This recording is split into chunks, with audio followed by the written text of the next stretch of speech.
tried my utmost to get a job, and now I'm in a situation, unless it just gets paid in 3 hours' time, I probably can't go. You can't borrow any more money from your parents to get there. I mean, can you get a coach? A coach is a quick thing. Have you ever travelled by coach? I have travelled. I've got them. Oh, Right, I took a bag load of stuff, without having to turn up with a tiny bag.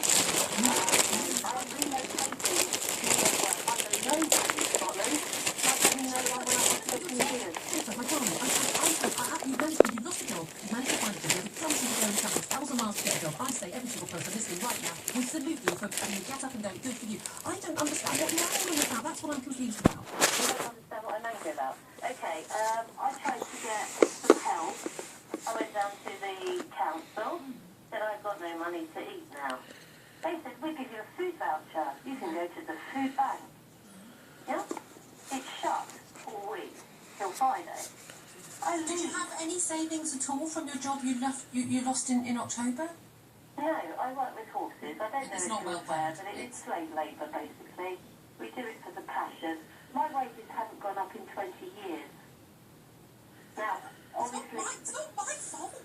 No, but this is being viewed, it's not your fault indeed, but I do find you a bit condescending when you're not actually in my shoes. Put yourself in my shoes, you've lost your job. Jennifer, I'm asking you questions. You're not telling me off for interrupting because I'm trying to understand. Let me ask you one more question. What one thing could change in the system to help you? Pardon? What one thing could change in the system to help you?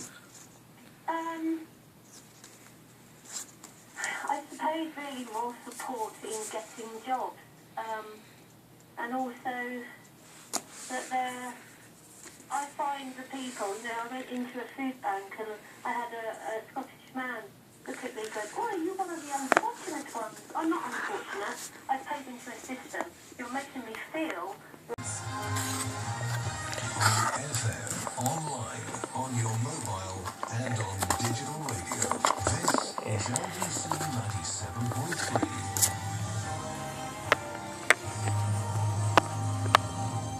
It's 3 o'clock in the afternoon. I'm Peter Ferris. The head of MI5 says the security services have thwarted 34 planned terror attacks since the London bombings of 2005.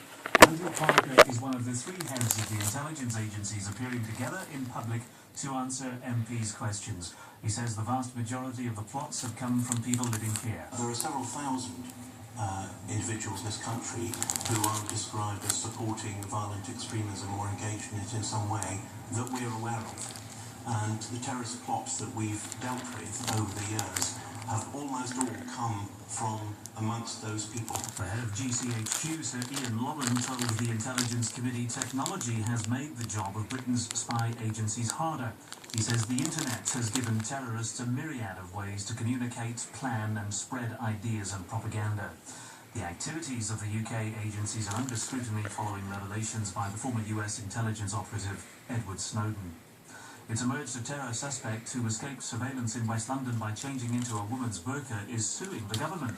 27-year-old Mohammed Ahmed Mohammed alleges British officers were complicit in his torture while in Somaliland in 2011.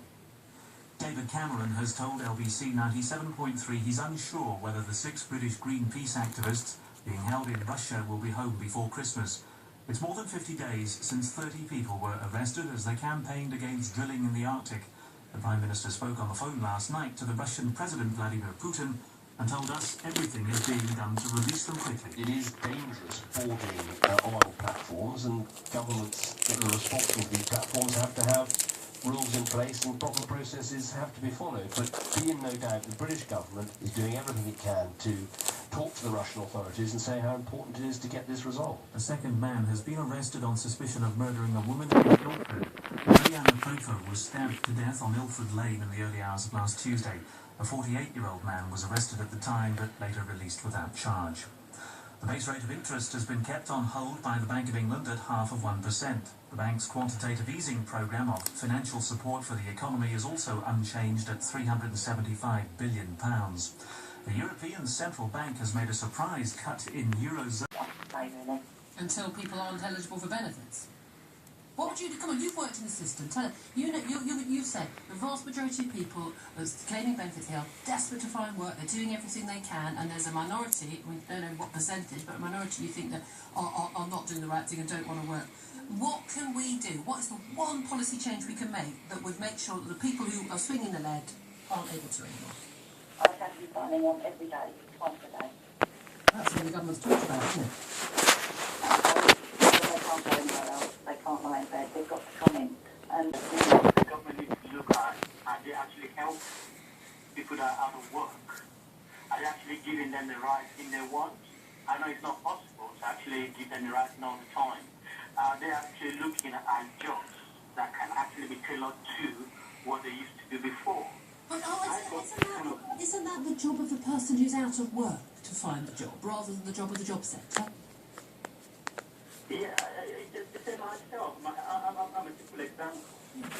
That I was made redundant due to me being active at work. I was told to look into a program of actually putting the IT procurement into a central area within the organization I work with.